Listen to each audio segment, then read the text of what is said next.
होता है जब इस ब्रह्मांड का रक्षक स्वयं आपके सामने खड़ा हो, लेकिन वह आपके सबसे प्रियजनों की रक्षा न कर सके। क्या ईश्वर सब कुछ कर सकता है, या नियति के आगे वह भी मौन हो जाता है? आज हम उस रात के अंधेरे में उतरेंगे जहां कुरुक्षेत्र की भूमि पर केवल चील कौओं की कर्कश आवाजें नहीं, बल्कि एक मां के टूटने की ऐसी भयानक चीत्कार गूंजी थी जिसने स्वर्ग में बैठे देवताओं का भी हृदय चीर दिया था। युद्ध समाप्त हो चुका था, पांडव जीत का जश्न मना रहे थे, लेकिन नियति अपना सबसे क्रूर और घिनौना खेल खेलने वाली थी। एक ऐसी रात जब विजयी शिविरों में खामोशी का ऐसा जहर फैला जिसने जीत के हर मायने को राख कर दिया।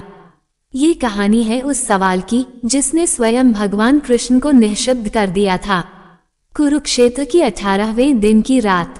हवा में उड़ती धूल में अभी भी लाखों लाशों की दुर्गंध और रक्त की महक घुली हुई थी।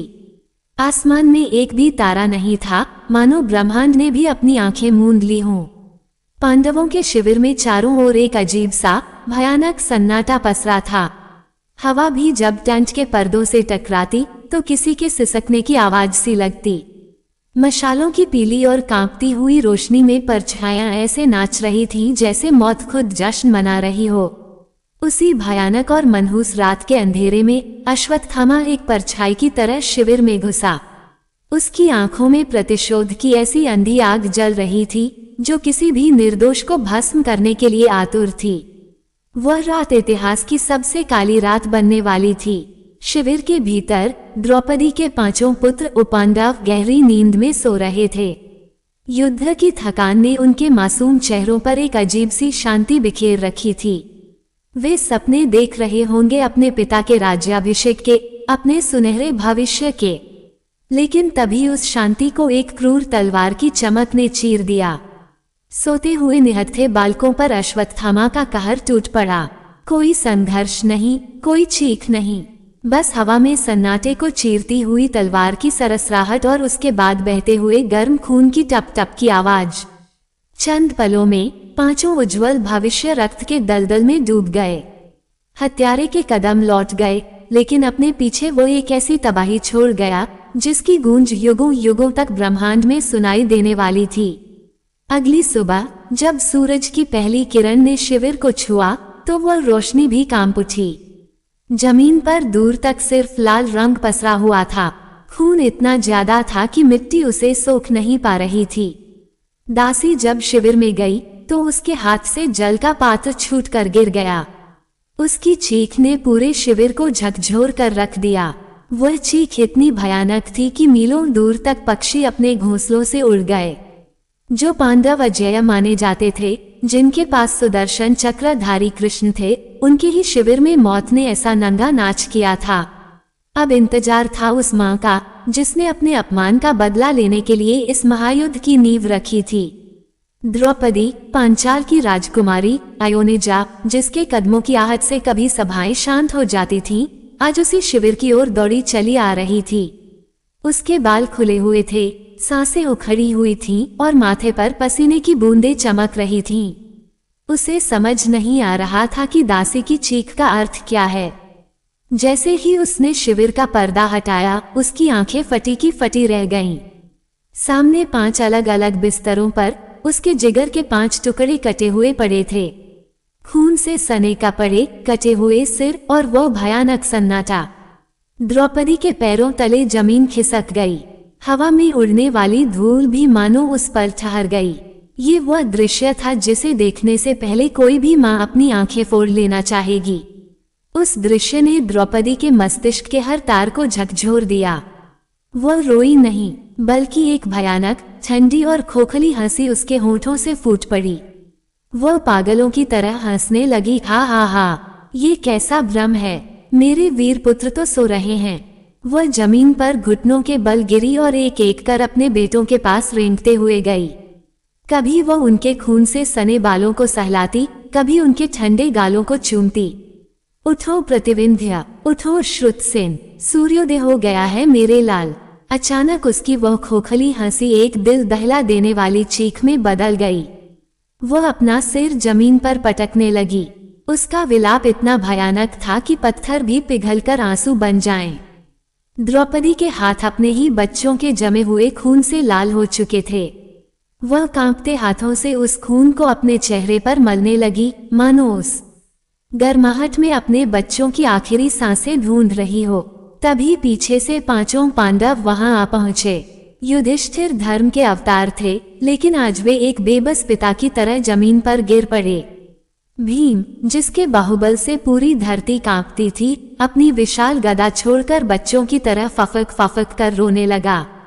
अर्जुन का गांडीव उसके हाथों से छूटकर मिट्टी में मिल गया। जिस अर्जुन ने लाखों कौरवों की सेना को पलक झपकते राख कर दिया था, आज वह अपने ही बच्चों की लाशों के सामने एक मृत शरीर की तरह खड़ा था। हवा अचानक सर्द हो गई। शिविर के द्वार पर एक और छाया पड़ी। वो थे द्वारिकाधीश, ब्रह्मांड के नियंता, भगवान श्री कृष्ण। उनके चेहरे पर आज वह चिरपरिचित मुस्कान नहीं थी। उनके मुख पर एक अथाह शून्यता और अनंत पीड़ा थी। जैसे ही कृष्ण के चरण उस रक्त रंजित भूमि पर पड़े, द्रौपदी की रोती हुई आंखें उन पर टिक गईं। द्रौपदी का दुख अचानक एक भयंकर क्रोध में बदल गया। वो अपने खून से सने हाथों को लेकर कृष्ण की ओर झपटी और उनका पीतांबर पकड़ लिया। उसकी आंखों में ऐसे अंगारे थे जो आज साक्षात नारायण को भस्म कर देना चाहते थे। उसने कृष्ण की आंखों में आंखें डाली और सन्नाटे को चीरते हुए एक ऐसा सवाल दागा जिसने समय के पहिए को रोक दिया। तुम कहाँ थे कृष्ण? द्रौपदी की आवाज में इतना कंपन और दर्द था कि सुनने वालों के कान सुन्न पड़ गए। पूरी दुनिया कहती है कि तुम त्रिकालदर्शी हो, तुम घट घट वासी हो। जब वो हत्यारा मेरे सोए हुए निहत्थे बच्चों की गर्दन पर तलवार चला रहा था, तब तुम कहाँ थे? जब मेरे बच्चों का खून कुरुक्षेत्र की इस अपवित्र मिट्टी पर बह रहा था, तब तुम्हारा सुदर्शन चक्र कहाँ सो रहा था? द्रौपदी ने कृष्ण के सीने पर मुके मारते हुए कहा। उसकी हर चोट में एक माँ की टूटी हुई आत्मा का दर्द था। पांडव सिर झुकाए खड़े थे। किसी में इतनी हिम्मत नहीं थी कि वह द्रौपदी को रोक सके। आज आमने सामने एक सर्वशक्तिमान ईश्वर और एक पूरी तरह से बर्बाद हो चुकी माँ थी। द्रौपदी की आंखों से आंसुओं की धार बह रही थी, लेकिन उसका क्रोध शांत नहीं हो रहा था। गोविंद, जब कौरवों की भरी सभा में दुशासन मेरा चीर हरण कर रहा था, तब तो तुम एक पुकार पर दौड़े चले आए थे। तुमने अनंत वस्त्र देकर मेरी लाज बचाई थी। तो आज जब मेरे पांचों पुत्र मौत की नींद सो रहे थे, तब तुमने अपनी माया क्यों नहीं रची? क्या मेरी चीखें उस दिन ज्यादा ऊंची थी और आज मेरे निर्दोष बच्चों की खामोशी तुम्हें सुनाई नहीं दी? या तुमने सिर्फ मुझे मोहरा बनाकर इस युद्ध का अपना स्वार्थ पूरा किया है? यह आरोप इतना बड़ा था कि ब्रह्मांड कांप गया। एक भक्त अपने भगवान को छल और स्वार्थ का ताना मार रही थी। द्रौपदी के इन शब्दों ने जैसे आसमान में बिजली गिरा दी। स्वर्ग में बैठे देवराज इंद्र, ब्रह्मा और शिव भी इस दृश्य को देखकर स्तब्ध थे। देवताओं के नेत्रों से भी अश्रुधारा बह निकली। द्रौपदी के सवाल इतने चुभने वाले और तार्किक थे कि स्वयं देवमंडल के पास इसका कोई उत्तर नहीं था। शिविर में अब मौत से भी ज्यादा डरावनी शांति थी। सिर्फ द्रौपदी की उखड़ी हुई सांसों और भीम के रोने की आवाज आ रही थी। सभी की नजरें भगवान कृष्ण पर टिकी थीं। अर्जुन ने भी नम आंखों से माधव की ओर देखा, जैसे वह भी पूछना चाहता हो, हाँ माधव, आखिर आपने इन्हें क्यों नहीं बचाया? आपके होते हुए ये अनर्थ कैसे हो गया? कृष्ण बिल्कुल शांत खड़े थे। उन्होंने द्रौपदी के खून से सने हाथों को अपने हाथों में ले लिया। उनके चेहरे पर कोई ईश्वरीय तेज नहीं, बल्कि एक थके हुए इंसान का दर्द था। और तभी वो हुआ जो ब्रह्मांड के इतिहास में शायद ही कभी हुआ हो। योगेश्वर भगवान कृष्ण, जो हर परिस्थिति में मुस्कुराते हैं, जिनकी मुस्कान से प्रलय भी शांत हो जाती है। उनकी पलकें झपकी और उनकी दाईं आंख से एक बड़ा सा आंसू टूटकर द्रौपदी के हाथों पर गिर पड़ा। वह आंसू इतना गर्म था कि द्रौपदी के हाथ कांप गए। कृष्ण रो रहे थे। साक्षात ईश्वर एक माँ के दुख के सामने फफक कर तो नहीं, लेकिन भीतर ही भीतर बुरी तरह टूटकर रो रहे थे। दोस्तों, एक माँ का दर्द दुनिया में सबसे बड़ा होता है। द्रौपदी की इस पीड़ा और भगवान कृष्ण की इन आंखों के आंसुओं को अगर आप भी अपने दिल की गहराई में महसूस कर रहे हैं, तो वीडियो को यहीं रोकें और कमेंट में राधे राधे या हे माधव जरूर लिखें। आपका एक कमेंट ये बताएगा कि आज भी दुनिया में भावनाओं और उस ईश्वरीय शक्ति के प्रति सम्मान जीवित है। सोचिए, जिस माँ ने अपना पूरा जीवन कष्ट में बिताया, उसके बुढ़ापे का सहारा जब इस तरह छीन लिया जाए तो उस पर क्या बीतती होगी। अपनी भावनाएं कमेंट्स में जरूर व्यक्त करें। फिर हम आगे बढ़ते हैं उस रहस्य की ओर। उस आंसू के गिरने के बाद कृष्ण ने अपनी भारी और कांपती हुई आवाज में बोलना शुरू किया। पांचाली। ये शब्द इतना गहरा और वेदना से भरा था कि द्रौपदी का क्रोध अचानक शांत होने लगा। तुम पूछती हो मैं कहाँ था? सखी, जब अश्वत्थामा की तलवार तुम्हारे पहले पुत्र प्रतिविंध्य की गर्दन पर उठी तो वह तलवार पहले मेरे हृदय से होकर गुजरी। देखो मेरे वक्षस्थल को। कृष्ण ने अपने पीतांबर को हल्का सा हटाया और वहां एक गहरा अदृश्य घाव चमक रहा था जिससे ऊर्जा का रक्त रिस रहा था। मैं कहीं बाहर नहीं था सखी, मैं उन पांचों के भीतर मौजूद था। उन्होंने जो दर्द अपनी आखिरी सांस में झेला उसे मैंने 5 बार अपनी आत्मा पर सहा है। कृष्ण की बात सुनकर द्रौपदी के होंठ कांपने लगे। फिर आपने रोका क्यों नहीं माधव? आप तो सब कर सकते थे। कृष्ण ने एक गहरी सांस ली और बोले, सखी, मैं ईश्वर हूँ, लेकिन मैं कर्मों के फल और नियति के विधान को बदल नहीं सकता। यदि मैं हर मृत्यु को रोकने लगूं, तो इस सृष्टि का चक्र ही नष्ट हो जाएगा। ये युद्ध कोई खेल नहीं था द्रौपदी, ये धर्म की स्थापना का महायज्ञ था और हर महायज्ञ में सबसे प्रिय वस्तुओं की आहुति देनी पड़ती है। तुमने क्या सोचा था सखी कि 18 अक्षौहिणी सेना का रक्त बहेगा, करोड़ों माताएं अपने पुत्र को देंगी और तुम्हारे पुत्र राज सिंहासन पर सुरक्षित बैठेंगे। प्रकृति का न्याय इतना भेदभावपूर्ण नहीं होता। कृष्ण ने आगे कहा, जब तुमने दुशासन के रक्त से अपने बाल धोने की प्रतिज्ञा की थी तब तुमने अनजाने में ही विनाश को निमंत्रण दे दिया था। तुमने कहा था कि जब तक कौरवों का सर्वनाश नहीं होता तुम अपने बाल नहीं बांधोगी। सखी, प्रतिशोध की आग सिर्फ दुश्मनों को नहीं जलाती, वह अपने ही घर को भी राख कर देती है। कुरुक्षेत्र की मिट्टी ने करोड़ों अनजान युवाओं का खून पिया है। जब गांधारी के 100 पुत्र मारे गए तो क्या प्रकृति उसका संतुलन नहीं बनाती? ये कर्मों का ऐसा भयानक जाल है जिसमें देवता भी हस्तक्षेप नहीं कर सकते। यदि मैं आज तुम्हारे पुत्रों को बचा लेता तो आने वाले युगों में कोई ईश्वर के न्याय पर विश्वास नहीं करता। द्रौपदी जमीन पर बैठ गई, उसकी आंखों से आंसुओं की नदी बह रही थी।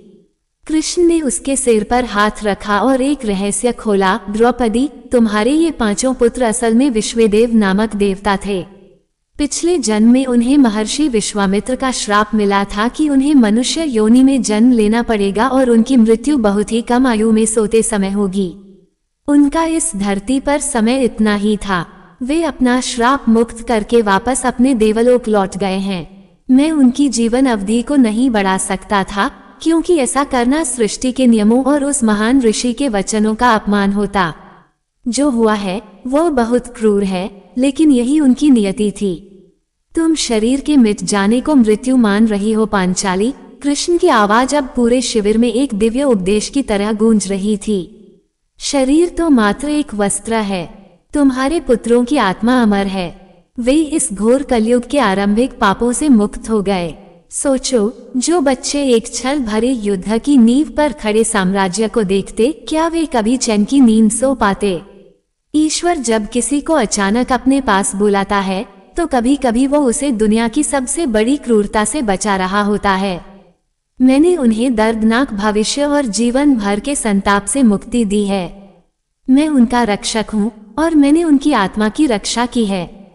द्रौपदी को अब समझ में आ रहा था कि उसकी प्रतिज्ञा और उसके अहंकार की कीमत कितनी बड़ी थी। उसने अपने चीरहरण के अपमान का बदला तो ले लिया, लेकिन उस बदले ने उससे उसका सब कुछ छीन लिया। उसे याद आया कि कैसे उसने भीम को बार बार उकसाया था। वह रोते हुए कृष्ण के चरणों में गिर पड़ी। मुझसे बहुत बड़ी भूल हो गई माधव। मैंने अपने अहंकार में पूरी धरती को शमशान बना दिया। ये खून मेरे हाथों पर है, यह मेरे ही कर्मों का फल है। कृष्ण ने उसे उठाया और कहा, नहीं सखी, तुम सिर्फ निमित्त मात्र थीं। जो होना था वह पहले से तय था। तुम्हें खुद को दोष देने की आवश्यकता नहीं है। समय किसी के लिए नहीं रुकता द्रौपदी। काल का चक्र बहुत निर्दयी होता है। कृष्ण ने अर्जुन और युधिष्ठिर की ओर देखते हुए कहा, इस महायुद्ध ने हमें सिखाया है कि सत्ता और प्रतिशोध की कीमत हमेशा मासूमों के रक्त से चुकाई जाती है। तुम्हारे पुत्रों का बलिदान व्यर्थ नहीं जाएगा। वे आने वाली पीढ़ियों को ये याद दिलाएंगे कि युद्ध कभी भी किसी के लिए शांति नहीं लाता। चाहे जीतने वाला ही क्यों न हो, उसे भी अंत में शमशान की राख पर ही बैठकर रोना पड़ता है। जीत का यह मुकुट इन मासूमों के खून से रंगा हुआ है। यही इस संसार की सबसे बड़ी और कड़वी सच्चाई है। कृष्ण की बातों से द्रौपदी का दुख खत्म तो नहीं हुआ, लेकिन उसे सहने की एक आध्यात्मिक शक्ति मिल गई। अचानक अर्जुन के भीतर का सोया हुआ योद्धा जाग उठा। उसने अपना गांडीव उठाया और उसकी प्रत्यंचा पर इतनी जोर से टंकार की कि दिशाएं कांप उठीं। अर्जुन की आंखों में अब आंसू नहीं, मौत का तांडव था। माधव, मेरे पुत्रों की नियति जो भी थी, लेकिन उस काया अश्वत्थामा ने जो पाप किया है उसे क्षमा नहीं किया जा सकता। मैं प्रतिज्ञा करता हूँ कि आज सूर्यास्त से पहले मैं उस पापी का सिर काटकर पांचाली के चरणों में लाऊंगा, अन्यथा दहकती हुई चिता में प्रवेश कर जाऊंगा। ये सुनकर कृष्ण ने अपना शंख पांचजन्य उठा लिया। पांडवों का शिविर जो कुछ समय पहले मातम में डूबा था, अब न्याय और प्रतिशोध के एक नए और पवित्र शंखनाद से गूंज उठा। कृष्ण ने अपना रथ तैयार किया।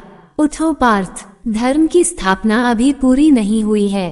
उस काया को उसके पापों का फल मिलना ही चाहिए।